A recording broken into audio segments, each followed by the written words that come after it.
നമസ്കാരം. കേരളത്തിലെ ഉപതെരഞ്ഞെടുപ്പുകൾ അവസാനിച്ചു. കേരളത്തിലെ നിയമസഭയിലേക്കും നമ്മുടെ പാർലമെന്റിലേക്കും നമ്മുടെ പ്രതിനിധികളെ തെരഞ്ഞെടുത്തയച്ചു. നിയമനിർമ്മാണങ്ങൾ നടത്തുവാനും ശരിയായ ദിശാബോധത്തിലും സാമൂഹ്യ പ്രതിബദ്ധതയോടെയും രാഷ്ട്രീയ നിഷ്കളങ്കതയോടും പ്രവർത്തിക്കുവാൻ നമ്മുടെ പ്രതിനിധികൾക്ക് ഇടയാകട്ടെ എന്ന് പ്രാർത്ഥിച്ചുകൊണ്ട് ഇന്നത്തെ നമ്മുടെ ഇലക്ഷൻ വിശകലനം ആരംഭിക്കാം. നമ്മോടൊപ്പം ബഹുമാനപ്പെട്ട ഡോക്ടർ ജോൺസൺ തേക്കടിയിൽ അച്ഛനും സാമുദായിക പ്രതിബദ്ധതകളോടെ പ്രവർത്തിക്കുന്ന അഡ്വക്കേറ്റ് ജസ്റ്റിസ് പള്ളുവാതിക്കൽ എന്നിവർ പങ്കെടുക്കുന്നു. ഇരുവരെയും ലിബർട്ടി MTVയിലേക്ക് സ്വാഗതം ചെയ്യുന്നു. നമ്മുടെ ഈ പാലക്കാടൻ ഇലക്ഷൻ കാറ്റ് എങ്ങനെയാണ് അവിടെ ആഞ്ഞു വീശിയത്? അതിന്റെ പരിണിത ഫലങ്ങൾ എന്തൊക്കെയാണ് എന്ന് വിശദീകരിക്കാമോ? കൊടുങ്കാറ്റ് വീശിയതൊക്കെ അറിഞ്ഞല്ലോ, എല്ലാവരും അറിഞ്ഞ് കാണുമെന്ന് കരുതുന്നു. അറിയാത്തവരായിട്ട് ആരുമില്ല. കാരണം നമ്മുടെ വളരെ കേരള ചരിത്രത്തിലെ തന്നെ ഏറ്റവും വാശിയേറിയ ഒരു നിയമസഭാ മത്സരമായിരുന്നു എന്നുള്ള കാര്യത്തിൽ തർക്കമൊന്നുമില്ല. എന്തായാലും പ്രതീക്ഷകൾക്കൊക്കെ അപ്പുറത്തേക്കാണ് റിസൾട്ട് പോയത് എന്നുള്ളതാണ് ഏറ്റവും പ്രധാനപ്പെട്ട കാര്യം. അവസാന നിമിഷം വരെ, വോട്ടെണ്ണലിന്റെ ആരംഭ നിമിഷങ്ങളിൽ വരെ വിജയക്കൊടി പാറിക്കുമെന്ന് ഉറപ്പ് കരുതിയിരുന്ന കൃഷ്ണകുമാറിന്റെ പിന്നോട്ടുള്ള പോക്ക് പാലക്കാടൻ ജനതയെയും അതിലുപരി കൃഷ്ണകുമാറിന്റെ പാർട്ടിയായി BJP തന്നെയും എത്തിച്ചിരിക്കുകയാണെന്നുള്ള കാര്യവും നമുക്കറിയാം. അപ്പൊ അതിന്റെ ഷോക്കിൽ നിന്ന് മോചിതരാകാൻ BJPക്ക് അല്പസമയം എടുക്കും. അതോടൊപ്പം തന്നെ അതിന്റെ ആലസ്യത്തിലേക്ക് ഇപ്പോൾ തന്നെ കോൺഗ്രസ് പോയിട്ടുണ്ടോ എന്ന് സംശയിക്കണം. CPM ഇടതുപക്ഷത്തെ സംബന്ധിച്ചിട്ട് അവരുടെ വോട്ട് നിലനിർത്തി എന്നുള്ള കാര്യത്തിൽ അവർക്ക് ഒരു ആശ്വാസവും ഉണ്ട്. എങ്കിലും ഇതിനകത്ത് അവസാന ലാപ്പിൽ നഷ്ടം നോക്കുമ്പോൾ അത് ആധികാരികമായിട്ട് പറയുമ്പോൾ അത് BJPക്ക് മാത്രമാണ് ഈ പാലക്കാട് അസംബ്ലി തെരഞ്ഞെടുപ്പിന് നഷ്ടമുണ്ടായിരിക്കുന്നത്. വിജയത്തെ പറ്റി നമ്മൾ പറയുമ്പോൾ അത് അത്ര സന്തോഷിക്കാൻ പറ്റുന്ന ഒരു വിജയമാണ് എന്ന് എനിക്ക് ഒറ്റയടിക്ക് പറയാൻ വേണ്ടി പറ്റിയല്ല. തീവ്രവാദ അല്ലെങ്കിൽ വർഗീയത ഏറ്റവും വളരെ മനോഹരമായിട്ട് വിതറപ്പെട്ട ഒരു മണ്ണായിരുന്നു പാലക്കാട് അസംബ്ലി ഉപതെരഞ്ഞെടുപ്പ്. ഒരു വർഗീയതയെ നേരിടാൻ മറ്റൊരു വർഗീയത ശക്തിപ്പെട്ടു എന്നുള്ള ഒരു തലത്തിലേക്കും വേണമെങ്കിൽ നമുക്ക് ഇലക്ഷൻ വിജയത്തെ കാണാൻ വേണ്ടി സാധിക്കും. അതിന്റെ ഒരു റിസൾട്ടായിരുന്നു കോൺഗ്രസിന്റെ വിജയത്തിന് ശേഷം ഒരു ചരിത്ര പ്രധാനമായ വിജയമാണ്. കാരണം അത്രയും വലിയ ഭൂരിപക്ഷമുണ്ട്. ആ ഭൂരിപക്ഷ വിജയത്തിന് ശേഷം SDPയുടെ നേതൃത്വത്തിൽ നടത്തപ്പെട്ട പ്രകടനം, അത് 20 പേരോ ഉള്ളൂ, 10 പേരോ ഉള്ളൂ, 30 പേരോ ഉള്ളൂ എന്നൊക്കെ നമ്മൾ പറയുമ്പോഴും ആ നടത്തപ്പെട്ട പ്രകടനത്തിന്റെ പുറകില് ആ ഭൂരിപക്ഷത്തിന്റെ പിന്നിലുള്ള ഒരു ചരിത്രം, രാഷ്ട്രീയം കിടപ്പുണ്ട്. അതത്ര ശുഭകരമായ ഒരു കാര്യം നാളെ കേരളത്തിന് സമ്മാനിക്കില്ല എന്നുള്ളൊരു കാര്യം കൂടെ അതിന് പുറകിലുണ്ട്. പിന്നെ കേരളത്തിലെ BJPയില് KJP എന്നാണ് അറിയപ്പെടുന്നത്. BJP എന്നല്ല, KJP എന്നാണ് കേരളത്തിലെ BJP അറിയപ്പെടുക. അപ്പൊ ഈ KJPയിൽ എത്ര ഗ്രൂപ്പ് ഉണ്ടോ അത്രയും ഗ്രൂപ്പും തമ്മിലടിച്ച് മത്സരിച്ച ഒരു ഇലക്ഷൻ ആയിരുന്നു പാലക്കാട് അസംബ്ലി ഉപതെരഞ്ഞെടുപ്പ്. ആ ഭിന്നിപ്പെല്ലാം പ്രകടമാക്കപ്പെട്ട് കഴിഞ്ഞപ്പോൾ റിസൾട്ട് BJPക്ക് എന്തായി എന്നുള്ളത് നമുക്കൊക്കെ അറിയാം. സ്ഥാനാർത്ഥി നിർണയം മുതൽ പരാജയപ്പെട്ട BJPയുടെ പരാജയത്തിലുള്ള അവസാനത്തെ അണിക്കലാണ് ഈ SDPയുടെ ജാഥ തെളിയിക്കുന്ന അവരുടെ സാമുദായികമായിട്ടുള്ള അവരുടെ ഒരു സംഘടിതമായ തീവ്രവാദ ശക്തികൾ പോലും ഒന്നിച്ചു നിന്നുകൊണ്ട് മറ്റൊരു തീവ്രവാദത്തിനെതിരെ നിന്നു എന്നുള്ളത്. ഇതെല്ലാം കൂട്ടിക്കുഴച്ച് വായിക്കുമ്പോൾ പാലക്കാട് ഇലക്ഷൻ റിസൾട്ടിലൂടെ കേരളത്തിന് മുമ്പിൽ അത്ര ശുഭകരമായ ഒരു സന്ദേശമല്ല നൽകുന്നത് എന്നുള്ളതാണ് എന്റെ വ്യക്തിപരമായ ഒരു നിരീക്ഷണം. തേക്കടിയിലച്ച, വയനാട് മണ്ഡലത്തിൽ നമ്മളെ ഉൾപ്പെട്ട നിലമ്പൂർ പ്രദേശവാസിയാണല്ലോ അച്ഛൻ. ഇതിൽ നമുക്ക് ഇക്കുറി വയനാട് ദുരന്തഭൂമിയായിരുന്നു നമുക്ക്. ഇപ്പോൾ നടന്ന ഇലക്ഷനിൽ ഏത് തരത്തിലുള്ള പ്രതിഫലനങ്ങളാണ് നമുക്ക് വീക്ഷിക്കാൻ സാധിക്കുന്നത്? തീർച്ചയായിട്ടും വക്കീൽ സാർ പറഞ്ഞതുപോലെ വയനാട് എന്ന് പറയുമ്പോൾ മലപ്പുറം, കോഴിക്കോട്, വയനാട് 3 ജില്ലകളിലെയും പല ഭാഗങ്ങൾ ചേർന്നിട്ടുള്ള ഒരു മണ്ഡലമായിരുന്നു വയനാട്. പ്രിയപ്പെട്ട പ്രിയങ്കയും അതേപോലെ തന്നെ ഇടതുപക്ഷത്തിന്റെ സത്യൻ മുഖേരി, അതേപോലെ BJPയുടെ ആളും ഒക്കെ മത്സരിച്ചത്. ഇവിടുത്തെ ഒരു പ്രധാനപ്പെട്ട വിഷയം എന്ന് പറയുന്നത് വയനാട്ടിലെ ഇപ്പോൾ ഉണ്ടായ ദുരന്തത്തെ കുറിച്ചുള്ള വലിയൊരു ആശങ്കയായി. നമുക്കറിയാവുന്ന പോലെ ദുരന്ത ഭൂമിയിൽ ഒരുപാട് പേര് നഷ്ടപ്പെടുക മാത്രമല്ല, നഷ്ടപ്പെട്ടവരുടെ കുടുംബാംഗങ്ങൾ, ജീവിച്ചിരിക്കുന്ന ആളുകൾ തന്നെ നഷ്ടപ്പെട്ടവരെ പോലെയുള്ള ഒരവസ്ഥയിൽ കഴിഞ്ഞുകൂടുകയാണ്. എല്ലാം അവർക്ക് നഷ്ടമായി, കുടുംബങ്ങളില്ല, വാടകയ്ക്ക് താമസിക്കുന്നു, സർക്കാർ സഹായം ചെയ്യുന്നു എന്ന് പറഞ്ഞാൽ പോലും അവർക്ക് അവരുടേതായിട്ടൊന്നും തന്നെ ഇല്ലാത്തൊരു സാഹചര്യത്തിലാണ്. പ്രതീക്ഷകൾ അറ്റ ഒരവസ്ഥയിലേക്കാണ് ഇപ്പോൾ ആളുകളെല്ലാം പോയിക്കൊണ്ടിരിക്കുന്നത്. അതിപ്പോ ഏതെങ്കിലും ഒരു രാഷ്ട്രീയ പാർട്ടിയുടെ കുഴപ്പം കൊണ്ടല്ല ഈ ദുരന്തങ്ങളൊക്കെ സംഭവിച്ചത്, പ്രകൃതിയുടെ ദുരന്തമാണല്ലോ.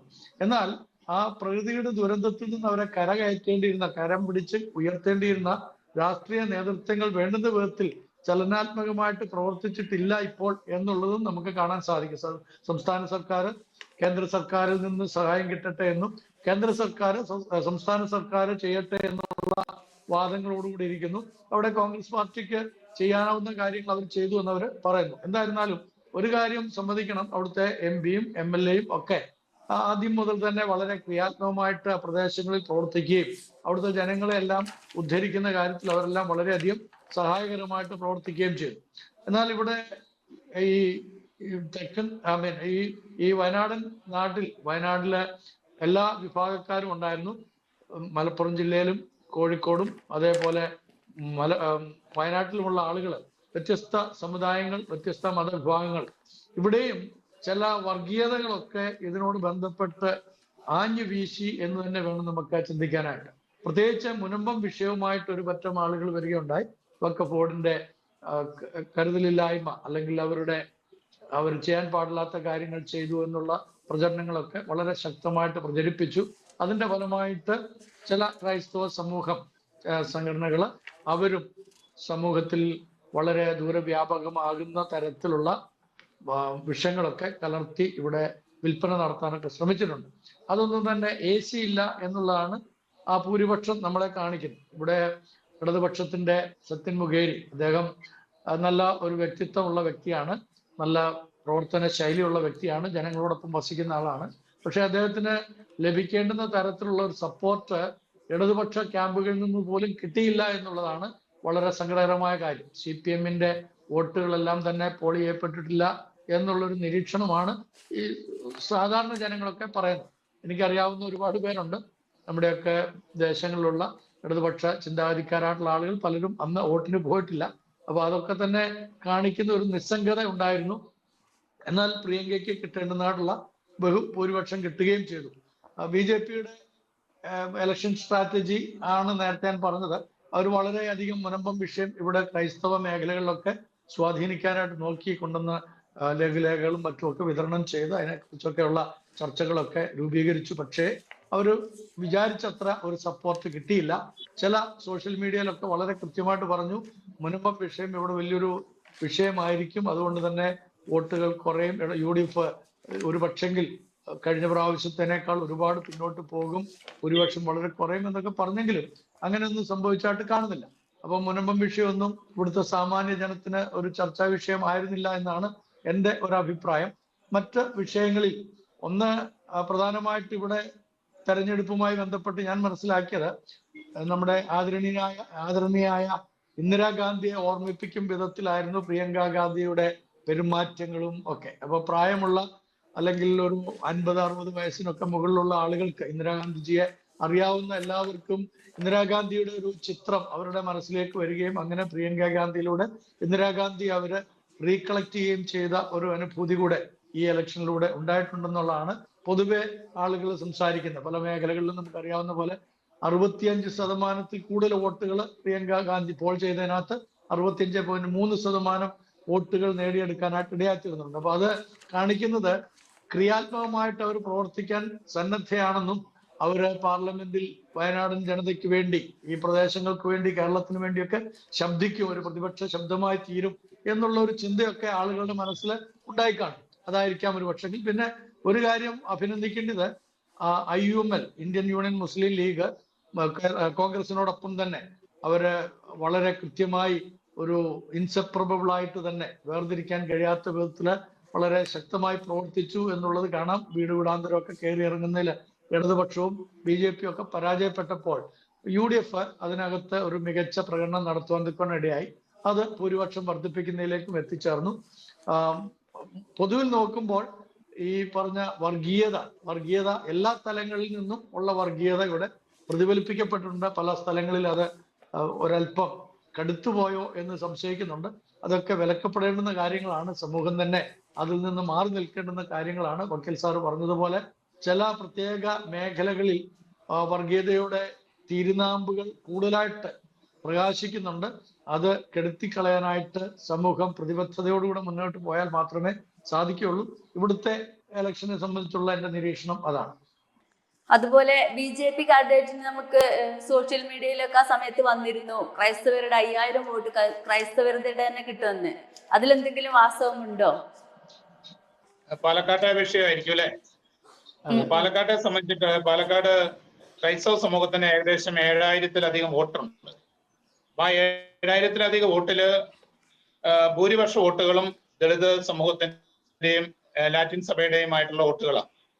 അപ്പൊ ഇത് അതേസമയം ഈ മുനമ്പം വിഷയത്തിന്റെ ഒക്കെ ചുവട് പിടിച്ചുകൊണ്ട് ഒരു വർഗീയ സ്വാധീനത്തിൽ പെട്ടുകൊണ്ട് നിലപാടെടുത്തത് വളരെ ചുരുക്കം ചില ആളുകൾ മാത്രമേ ഉള്ളൂ എന്ന് ഇലക്ഷന്റെ റിസൾട്ട് വളരെ പ്രകടമായി നമ്മുടെ മുമ്പിൽ വെളിവാക്കുന്നുണ്ട്. അപ്പൊ ഒരു വർഗീയതയുടെ പേര് പ്രചരിപ്പിക്കപ്പെട്ട ഒരു ചിത്രീകരണം മാത്രമായിരുന്നു. ഒരു ഫ്രെയിം അവിടെ ഇട്ടു എന്ന് മാത്രമേ ഉള്ളൂ. ആ വോട്ടുകളൊന്നും ഒരിക്കലും ഈ പറയുന്നത് പോലെ ഈ പറയുന്ന നിലപാടുകാരോടൊപ്പം നിന്ന് BJPയുടെ പെട്ടിയിലേക്ക് പോയിട്ടില്ല എന്നുള്ളത് വളരെ വ്യക്തമായിട്ട് നമ്മുടെ മുമ്പിലുണ്ട്. പ്രത്യേകിച്ചും പാലക്കാട്ടെ ഏറ്റവും BJPയുടെ ഏറ്റവും വേരോട്ടമുള്ള, RSSനും BJPക്കും ഏറ്റവും വേരോട്ടമുള്ള സ്ഥലങ്ങളാണ് വടക്കന്തറ, മൂത്താന്തറ, ചക്കാന്തറ തുടങ്ങിയ ഭാഗങ്ങൾ. അപ്പൊ അതിൽ ചക്കാന്തറ എന്ന് പറയുന്ന ഭാഗത്താണ് നമ്മുടെ ക്രൈസ്തവ സമൂഹം അല്പമെങ്കിലും തിങ്ങി പാർക്കുന്നത്.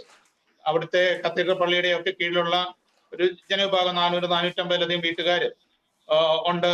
അപ്പൊ നമ്മൾ എങ്ങനെ കൂട്ടിയാലും 2000-ലധികം വോട്ട് അവിടെ പോൾ ചെയ്യപ്പെടേണ്ടതാണ്. അങ്ങനെ വന്നു കഴിഞ്ഞാൽ പോലും BJPക്ക് ഈ വോട്ട് കിട്ടിയാൽ പോരായിരുന്നു ആ സ്ഥലങ്ങളിൽ. അവിടെ പോലും അവർ പുറകോട്ട് പോയി എന്നുള്ളത് ഈ പറയുന്നത് പോലെ വർഗീയ പ്രചരണങ്ങളോ വർഗീയ ധ്രുവീകരണങ്ങളോ പോളറൈസേഷൻ ഒന്നും സാധാരണ ജനത്തെ സ്വാധീനിച്ചിട്ടില്ല.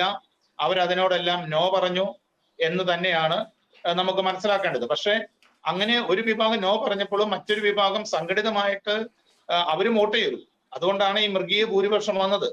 അതിനെ നമ്മൾ കാണണം. രണ്ടും ഭീകരത എവിടുന്ന് വന്നാലും നമ്മൾ അതിനെ ഭീകരതയായിട്ട് തന്നെ കാണണം. ഇത് നാളെ, അതുകൊണ്ട് തന്നെയാണ് ഞാൻ പറഞ്ഞത്, ഇന്ന് പാലക്കാട് സംഭവിച്ചത് ചേലക്കരയിലും ആ വർഗീയ പ്രചരണങ്ങൾ വളരെ കൃത്യമായിരുന്നു. അതോടൊപ്പം തന്നെ വയനാട്ടിനെ സംബന്ധിച്ചിട്ട് അത് കുറച്ചും കൂടെ കടന്ന് വ്യക്തിപരമായ ആക്രമണങ്ങളിലേക്കും ആ കളറിനെ പോലും പണ്ട് അമേരിക്കയിലും മറ്റും ഉണ്ടായിരുന്ന ആ കളർ വിവേചനം പോലും ചില വാക്കുകൾ നമുക്കറിയാം, മദാമ എന്ന് പറഞ്ഞ ചില വാക്കുകൾ പോലും ഉപയോഗിച്ചുകൊണ്ട് നടത്തിയ വ്യക്തിപരമായ ആക്രമണങ്ങളും അതെല്ലാം ഹീനമാണ് രാഷ്ട്രീയത്തിൽ. അതല്ല രാഷ്ട്രീയം ചർച്ച ചെയ്യേണ്ട വേദിയാണ് ഇലക്ഷനുകൾ. അപ്പൊ അവിടെയൊന്നും രാഷ്ട്രീയം ചർച്ച ചെയ്തിട്ടില്ല. ഇപ്പൊ പാലക്കാടാണെങ്കിൽ പോലും എന്റെ സുഹൃത്തുക്കൾ BJPയുടെ നേതാക്കന്മാരൊക്കെ ഉണ്ട്. അവരൊക്കെ പല കാര്യത്തിനും എന്നെ വിളിച്ചപ്പോഴും ഞാൻ ചോദിച്ച കാര്യമുണ്ട്, നിങ്ങൾ ഈ നാട്ടിലെ സാമ്പത്തിക മേഖലയെ പറ്റി ചർച്ച ചെയ്യുന്നുണ്ടോ? ഈ രാജ്യത്തെ യുവജനങ്ങളുടെ തൊഴിലില്ലായ്മയെ പറ്റി നിങ്ങൾ ചർച്ച ചെയ്യുന്നുണ്ടോ? 50 രൂപയ്ക്ക് പെട്രോൾ കിട്ടുമെന്ന് പറഞ്ഞതിനെ പറ്റി നിങ്ങൾ എന്താ ചർച്ച ചെയ്യാത്തത്? ഇവിടുത്തെ ഓരോ മനുഷ്യന്റെ അക്കൗണ്ടിലേക്കും 15 ലക്ഷം രൂപ ഇടുമെന്ന് പറഞ്ഞിട്ട് എവിടെ പോയി? 300 രൂപയ്ക്ക് താഴെ ഗ്യാസ് ലഭ്യമാക്കുമെന്ന് പറഞ്ഞിട്ട് ആ ഗ്യാസ് പേപ്പറിൽ പോലും കാണാനില്ല. ഇങ്ങനെ ഈ രാജ്യത്തിന്റെ അടിസ്ഥാന നിലനിൽപ്പിനെ, ഇവിടുത്തെ ജനത്തിന്റെ ജീവിതാവസ്ഥയെ, ഉള്ളിയുടെ വില എത്രയാണ്? 100 രൂപയുടെ അടുത്തു, വെളുത്തുള്ളിക്ക് 300-400 രൂപയായി. ഇവിടുത്തെ സാധാരണക്കാരന് ജീവിക്കാൻ പറ്റാത്ത അവസ്ഥ. അപ്പൊ ഈ വിലക്കയറ്റത്തിനെതിരെ സംസാരിക്കാതെ ഈ സംസ്ഥാനങ്ങളെ മുഴുവൻ GSTയിൽ കുടുക്കിയിട്ടുകൊണ്ട് ഈ സംസ്ഥാനങ്ങളെല്ലാം വികസനം തടസ്സപ്പെടുത്തിക്കൊണ്ട് കേന്ദ്ര സർക്കാർ എടുക്കുന്ന നിലപാടുകൾക്കെതിരെ എന്താണ് നിങ്ങൾ ആ രാഷ്ട്രീയം സംസാരിക്കാത്തത്? ആരും ഈ രാഷ്ട്രീയം സംസാരിക്കുന്നില്ല. അതിനു പകരം ഈ കേരളത്തിൽ ഇപ്രാവശ്യത്തെ ഇലക്ഷനിൽ പ്രകടമായിട്ട് കണ്ട ഒരു സാധനമാണ് വർഗീയത. ഈ വർഗീയത ഇന്ത്യയെ ഛിന്നഭിന്നമാക്കും. ഈ വർഗീയത കേരളത്തെ ഛിന്നഭിന്നമാക്കും. അത് മനസ്സിലാക്കിയ ഒരു പറ്റം നിഷ്പക്ഷ ആളുകൾ വോട്ട് ചെയ്യാതെ മാറി നിന്നു. അതോടൊപ്പം മറ്റൊരു വിഭാഗം തമ്മിൽ ഭേദം തൊമ്മൻ എന്ന് പറഞ്ഞുകൊണ്ട് ചിലരെ സപ്പോർട്ട് ചെയ്തു. അതിന്റെ പ്രതിഫലനങ്ങളാണ് ഈ ഇലക്ഷനിൽ നടന്നത്. ഭാവിയിൽ ഈ വർഗീയ നിലപാടുകളുമായിട്ട് മുന്നോട്ട് പോയാൽ അത് കേരളത്തിന്റെ നിലനിൽപ്പിനെയും കേരളത്തിന്റെയും മതേതര സ്വഭാവത്തെയും സമാധാനത്തെയും നാനാത്വത്തിൽ ഏകത്വം എന്ന് പറഞ്ഞുകൊണ്ട് നമ്മൾ ഉയർത്തിപ്പിടിക്കുന്ന മൂല്യങ്ങളെയും എല്ലാം വലിച്ചു കളയുവാൻ മാത്രമേ നമ്മളെ സഹായിക്കത്തുള്ളൂ. ഒരു കാര്യത്തിൽ സന്തോഷമുണ്ട്, കേരളത്തിലെ പ്രബുദ്ധരായ ജനം, വിദ്യാഭ്യാസമുള്ള ജനം, ചിന്തിക്കാൻ കഴിവുള്ള ജനം, അവര് ഒരിക്കലും ഈ വർഗീയ ശക്തികളുടെ കെണിയിൽ പെടില്ല എന്നുള്ളതിനൊരു തെളിവ് കൂടി ആയിരുന്നു ഈ ഇലക്ഷൻ എന്നാണ് പുറമേ നിന്ന് വാച്ച് ചെയ്യുമ്പോൾ ഒരു നിഷ്പക്ഷ വ്യക്തി എന്ന നിലയ്ക്ക് എനിക്ക് പറയുവാനുള്ളത്. ഞാൻ അതിനോടൊന്ന് ആഡ് ചെയ്താലേ ഷിബ, ഞാനൊന്ന് പറഞ്ഞോട്ടെ. അതായത് ഈ ചേലക്കര ഇലക്ഷൻ എന്ന് പറയുന്ന, ചേലക്കരയിൽ എനിക്ക് തോന്നുന്നു അവിടെ കൂടുതൽ രാഷ്ട്രീയമാണ് കൂടുതലായിട്ട് ചർച്ച ചെയ്തത്. മതപരമായ ചില കാര്യങ്ങൾ, വർഗീയതയൊക്കെ അവിടെ ആളുകൾ കുത്തിയേൽപ്പിക്കാൻ ശ്രമിച്ചെങ്കിലും അവിടെ അത് വിജയിച്ചില്ല. രാഷ്ട്രീയപരമായ കാര്യങ്ങൾ അവിടെ നന്നായിട്ട് ചർച്ച ചെയ്യപ്പെട്ടു എന്നാണ് എനിക്ക് തോന്നുന്നത്. അതിന്റെ അർത്ഥം അവിടെ ഇടതുപക്ഷം ജയിച്ചത് കൊണ്ട് ഇവിടുത്തെ സർക്കാരിനെ അനുകൂലിക്കുകയായിരുന്നു ജനങ്ങൾ എന്നുള്ളതല്ല.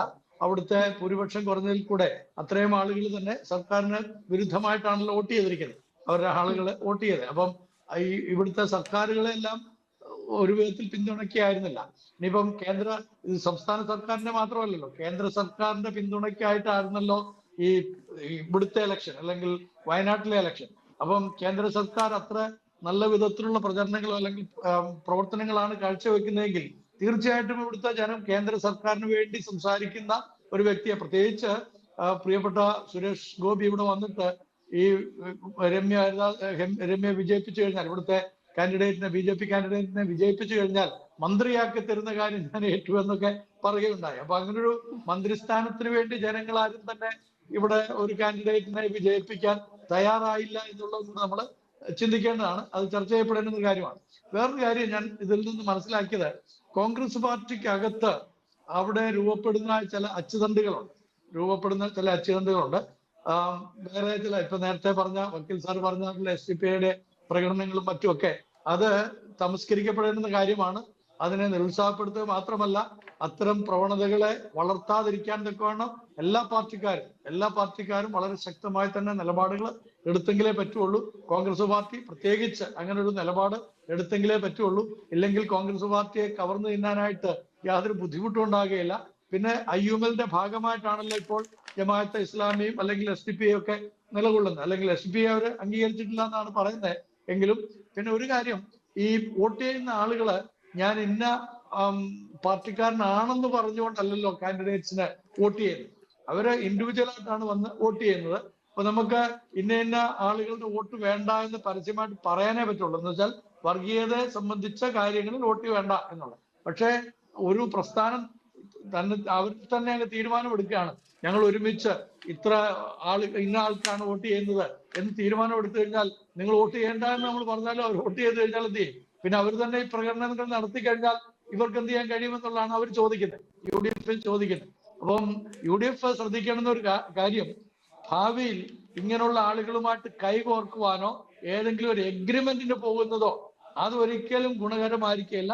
അത് നമ്മുടെ ദേശത്തെ തന്നെ നശിപ്പിക്കും. വക്കീൽ പറഞ്ഞ കാര്യത്തെ അടിവരയിട്ടുകൊണ്ടാണ് ഞാൻ പറയുന്നത്. അപ്പം അവരെ സംബന്ധിച്ചിടത്തോളം ഒരു വർഗീയതയായിട്ട് തോന്നുകയില്ല. അത് സമുദായ ശക്തിയായിട്ടാണ് പലപ്പോഴും ചിന്തിക്കാറുള്ളത്. ഇതൊരു സാമുദായിക ശക്തി എന്നുള്ള നിലയിൽ അങ്ങനെയല്ല. സാമുദായിക ശക്തി എന്ന് പറയുമ്പോൾ മറ്റ് സമുദായങ്ങളെ ഇല്ലായ്മ ചെയ്യണമെന്നുള്ള ഐഡിയോളജിയിൽ അടിസ്ഥാനപ്പെട്ടുകൊണ്ടാണ് സമുദായ ശക്തി വർദ്ധിപ്പിക്കുന്നതെങ്കിൽ അത് അടിസ്ഥാനപരമായി തന്നെ തെറ്റാണെന്നുള്ളത് മനസ്സിലാക്കി കൊടുക്കുവാൻ തക്കവണ്ണം അതിന്റെ നേതൃത്വ നിലയിൽ നിൽക്കുന്ന ആളുകൾക്ക് സാധിക്കണം. ഇല്ല എന്നുണ്ടെങ്കിൽ വർഗീയത ഭൂരിപക്ഷമായിട്ട് വരും. ന്യൂനപക്ഷമായ വർഗീയത ഭൂരിപക്ഷ വർഗീയതയെ അതിജീവിക്കുകയും പിന്നീട് ഇവിടെ വലിയ കലാപങ്ങളൊക്കെ ഉണ്ടാകുകയും ചെയ്യും എന്നതിന് യാതൊരു സംശയമില്ല. പിന്നെ അതോടൊപ്പം തന്നെ ഈ പാലക്കാട് ഇലക്ഷനിൽ സംഭവിച്ച കുറെ കള്ളക്കളികൾ ഇതൊന്നും തന്നെ ഇവിടുത്തെ ജനം ഇഷ്ടപ്പെടുന്നില്ലെന്നുള്ള ഈ പെട്ടി രാഷ്ട്രീയവും അതും ഇതുമൊക്കെ പറഞ്ഞു അതൊക്കെ മനുഷ്യർക്ക് പുച്ഛമായി പോയി. അങ്ങനത്തെ കാര്യങ്ങളൊന്നും തന്നെ ഒരു പാർട്ടിക്കാരും ചെയ്യാൻ പാടില്ല. വക്കീൽ പറഞ്ഞ പോലെ കൃത്യമായി രാഷ്ട്രീയം സംസാരിക്കുന്ന തെരഞ്ഞെടുപ്പുകളായിട്ട് അത് മാറണം. അപ്പൊ അതിന് നമുക്ക് എന്ത് ചെയ്യാൻ കഴിയും? ഈ വർഗീയത ഒഴിവാക്കിക്കൊണ്ട് പുതിയ തലത്തിൽ എല്ലാവരും രാഷ്ട്രീയപരമായി ചിന്തിക്കാനും, രാഷ്ട്രീയം എന്ന് പറയുന്ന രാഷ്ട്രത്തിന്റെ പുനർനിർമ്മാണമാണ്, അല്ലെങ്കിൽ രാഷ്ട്രത്തിന്റെ ഉന്നതി ലക്ഷ്യമാക്കിക്കൊണ്ടുള്ള പ്രവർത്തനങ്ങളെയാണ് ഈ രാഷ്ട്രീയം എന്ന് പറയുന്നത്. അല്ലാതെ ഇലക്ഷൻ വരുമ്പോൾ മാത്രമല്ല രാഷ്ട്രീയം. എല്ലാ ദിവസവും ഞാനും നിങ്ങളും ഒക്കെ രാഷ്ട്രീയ വളർച്ചയ്ക്ക് വേണ്ടിയിട്ട് അധ്വാനിക്കുന്നവരാണ്. നമ്മൾ കൊടുക്കുന്ന നികുതി, നമ്മൾ ചെയ്യുന്നതായിട്ടുള്ള കാര്യങ്ങളൊക്കെ രാഷ്ട്രത്തിന്റെ പുരോഗതിക്ക് വേണ്ടിയിട്ട് ചെയ്യുന്നതാണ്. അപ്പൊ ഇതിനകത്ത് കൂടുതൽ എങ്ങനെ നമുക്ക് പടുത്തുയർത്താനായിട്ട് സാധിക്കും, എങ്ങനെ നമുക്ക് ഈ വർഗീയത ഇല്ലാതാക്കാനായിട്ട് സാധിക്കും? ഇപ്പം ഒരു പ്രത്യേക വിഭാഗം പറയുന്നത് എന്ന് പറഞ്ഞു കഴിഞ്ഞാൽ SDPI ഉദാഹരണമായിട്ട് എടുക്കാം. SDPI RSSനെ കുറ്റപ്പെടുത്തും, RSS SDPIയെ കുറ്റപ്പെടുത്തും. ഇതുകൊണ്ട് എന്താ സംഭവിക്കുന്നത്? ഇവിടുത്തെ ജനങ്ങളുടെ സ്വസ്ഥത നഷ്ടപ്പെടുന്നു എന്നുള്ളതാണ്, സാമൂഹ്യ ഐക്യം നഷ്ടപ്പെടുന്നു എന്നുള്ളതാണ്. അപ്പൊ അതിനെങ്ങനെയാണ് നമ്മൾ പരിഹാരം കണ്ടെത്തേണ്ടത്? അതിനെക്കുറിച്ച് വേണം ചിന്തിക്കാനായിട്ട്. അത് കോൺഗ്രസ് പാർട്ടി കൂടുതലായിട്ട്, കാരണം സ്വാതന്ത്ര്യ സമരത്തിൽ പങ്കാളിത്തം വഹിക്കുന്നത് മാത്രമല്ല, നമുക്കൊരു ഭരണഘടന ഉണ്ടാക്കി തരാൻ വേണ്ടി ഇന്ത്യൻ ഭരണഘടനയ്ക്ക് രൂപരേഖ ഉണ്ടാക്കി അത് ഭരണഘടന അവതരിപ്പിക്കാൻ, പ്രത്യേകിച്ച് ഇന്ന് ഇന്ത്യൻ ഭരണഘടനാ ദിനം കൂടെയാണല്ലോ. അപ്പൊ ഈ ഇന്ത്യൻ ഭരണഘടനാ ദിനത്തില് കോൺഗ്രസ് പാർട്ടി ഒന്നുകൂടെ, അതിന്റെ പ്രവർത്തകരെല്ലാവരും ഒന്നുകൂടെ ഒരു പ്രതിജ്ഞ എടുക്കണം. ഇന്ത്യയിലെ ഈ പറയുന്ന ഭീകരവാദവും അതുപോലെ വിഘടനവാദവും ഒന്നും തന്നെ ഉണ്ടാകാൻ അനുവദിക്കയില്ല എന്നുള്ളൊരു തീരുമാനം കൂടെ ഇപ്പോൾ UDF എടുക്കേണ്ടത്, പ്രത്യേകിച്ച് കോൺഗ്രസ് പാർട്ടി എടുക്കേണ്ടതാണ്. എന്നാൽ ഭരിക്കുന്ന പാർട്ടികൾ അവരും ചിന്തിക്കേണ്ട ഒരു കാര്യം, നിങ്ങളെ ജനങ്ങള് അധികാരത്തിൽ കയറ്റിയിട്ടുണ്ടെങ്കിൽ ആ ജനങ്ങൾ തന്നെ നിങ്ങളെ താഴെ ഇടാൻ സാധിക്കും.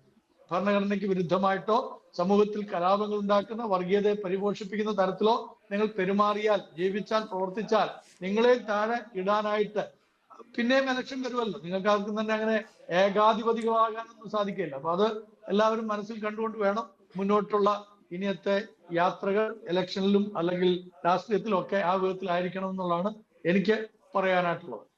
വക്കീൽ സാർക്ക് വേറെ എന്തെങ്കിലും പറയാനുണ്ടോ? കേരളത്തിലെ മുന്നോട്ട് വരാൻ പോകുന്ന 2 ഇലക്ഷനുകളുണ്ട്. ഒന്ന് ത്രിതല പഞ്ചായത്ത് ഇലക്ഷനും അടുത്തത് അസംബ്ലി ഇലക്ഷൻ. ഈ ഇലക്ഷനൊക്കെ ഒരുങ്ങുമ്പോൾ ഈ വർഗീയത വിതച്ചുകൊണ്ട് നമ്മുടെ സമൂഹത്തിന്റെ സന്തുലിതാവസ്ഥയെ നഷ്ടപ്പെടുത്താൻ വേണ്ടി ശ്രമിക്കുന്ന എല്ലാ നിലപാടുകാരുടെയും മുമ്പിൽ നമ്മൾ പൗരന്മാര്, അച്ഛൻ പറഞ്ഞതുപോലെ ഇന്ന് ഭരണഘടനാ ദിനമാണ്. ആ ഭരണഘടന നമ്മളെ പ്രജകളാക്കി, അടിമത്തത്തിൽ പ്രജകളായിരുന്ന നമ്മളെ ഇവിടെ യജമാനന്മാരാക്കി, പൗരന്മാരാക്കി മാറ്റിയ ദിനമാണ്. അപ്പൊ ആ ദിനത്തില് നമ്മൾ ആലോചിക്കുമ്പോൾ തീർച്ചയായിട്ടും നമ്മൾ പൗരന്മാരായ നമ്മൾ ചിന്തിക്കേണ്ടതും തീരുമാനമെടുക്കേണ്ടതും ഇവിടെ ഒരു വർഗീയ നിലപാടല്ല, ഇവിടെ ചർച്ച ചെയ്യപ്പെടേണ്ടത് രാഷ്ട്രീയമാണ്, നമ്മുടെ കുടുംബങ്ങളുടെ നിലനിൽപ്പാണ്. ഇപ്പം അമേരിക്കൻ തെരഞ്ഞെടുപ്പ് കഴിഞ്ഞു. നമ്മുടെ ഈ ഉപതെരഞ്ഞെടുപ്പുകൾക്ക് മുമ്പാണ് അമേരിക്കൻ തെരഞ്ഞെടുപ്പ് കഴിഞ്ഞത്. അമേരിക്കൻ തെരഞ്ഞെടുപ്പുകളിൽ അവിടെ ഏറ്റവും കൂടുതൽ ആയുധമായിരുന്ന വിഷയം എന്താണെന്നറിയോ? അവിടുത്തെ കുടുംബങ്ങളായിരുന്നു. അവിടെ ഈ റിപ്പബ്ലിക്കൻസ് ആയിക്കോട്ടെ, ഡെമോക്രാറ്റ്സ് ആയിക്കോട്ടെ, അവിടെ അവർ നടത്തുന്ന പ്രചരണം അവിടുത്തെ കുടുംബങ്ങളുടെ നിലനിൽപ്പാണ്, അവിടുത്തെ കുടുംബങ്ങളുടെ സ്ഥായിയായ നിലനിൽപ്പിന് വേണ്ടുന്ന കാര്യങ്ങളാണ്. ഇത്തരത്തിൽ ഒന്നും ചർച്ച ചെയ്യാതെ ഇവിടെ ഈ വർഗീയതയുടെ പേരിൽ, അമ്പലത്തിന്റെ പേരിൽ, പള്ളിയുടെ പേരിൽ ഇവിടുത്തെ ജനത്തെ ഭിന്നിപ്പിച്ചുകൊണ്ട് ഈ ജനത്തെ വീണ്ടും അടിമത്തത്തിലേക്ക് തള്ളിയിട്ട് നശിച്ച് തമ്മിൽ തല്ലിച്ചാകുന്നത് കാണാൻ, ചോര കുടിക്കാൻ നിൽക്കുന്ന ചെന്നായ്ക്കളെ പോലെ നിൽക്കുന്ന ഈ രാഷ്ട്രീയ നേതൃത്വങ്ങളെല്ലാം തള്ളി പറഞ്ഞുകൊണ്ട് നമ്മുടെ രാജ്യത്തെ സ്നേഹിക്കുന്ന, നമ്മുടെ പൗരന്മാരെ മാനിക്കുന്ന, ഇവിടെയുള്ള എല്ലാ വിഭാഗം ജനങ്ങളെയും, നാനാജാതി മതസ്ഥരെയും സഹോദരന്മാരായിട്ട് കാണുന്ന, അവരെ കണ്ടെത്താൻ കഴിയുന്ന, ഇവിടെ തീവ്രവാദത്തെ വളർത്തുന്ന എല്ലാ പ്രത്യയശാസ്ത്രങ്ങളെയും എല്ലാ ആശയങ്ങളെയും തള്ളി പറഞ്ഞുകൊണ്ട് ധീരമായ നിലപാടെടുത്തുകൊണ്ട് മുന്നോട്ട് പോയി ഈ രാഷ്ട്രത്തിന്റെ നിർമ്മിതിക്ക് വേണ്ടി, ഭരണഘടനാ സൃഷ്ടാക്കൾ സ്വപ്നം കണ്ട ഒരു ഭാരതത്തിന്റെ നിർമ്മിതിക്ക് വേണ്ടി അധ്വാനിക്കുന്ന പൗരന്മാരായിട്ട് മാറാൻ ഈ കേരളത്തിലെയും ഇന്ത്യയിലെയും ഇന്ത്യ മഹാരാജ്യത്തെയും മുഴുവൻ വോട്ടവകാശമുള്ള പൗരന്മാരും തയ്യാറായാൽ ഇത്തരത്തിലുള്ള വർഗീയ ശക്തികളെ അത് ആര് നടത്തിയാലും, എന്തിന്റെ പേര് നടത്തിയാലും അതിനെല്ലാം തള്ളിപ്പറയുവാനും അതിനെല്ലാം മാറ്റി നിർത്തുവാനും ഇവിടെ സന്തോഷവും സമാധാനവും പുലരുന്ന ഒരു രാജ്യം നിർമ്മിച്ചെടുക്കാനും വേണ്ടി നമുക്ക് സാധിക്കും. ഈ ചർച്ചയിൽ പങ്കെടുത്ത ഡോക്ടർ ജോൺസൺ അച്ഛനും അതുപോലെ അഡ്വക്കേറ്റ് ജസ്റ്റിൻ സാർക്കും ഹൃദയം നിറഞ്ഞ നന്ദി അറിയിക്കുന്നു. നമ്മൾ വീണ്ടും കാണുന്നത് വരെ നന്ദി, നമസ്കാരം.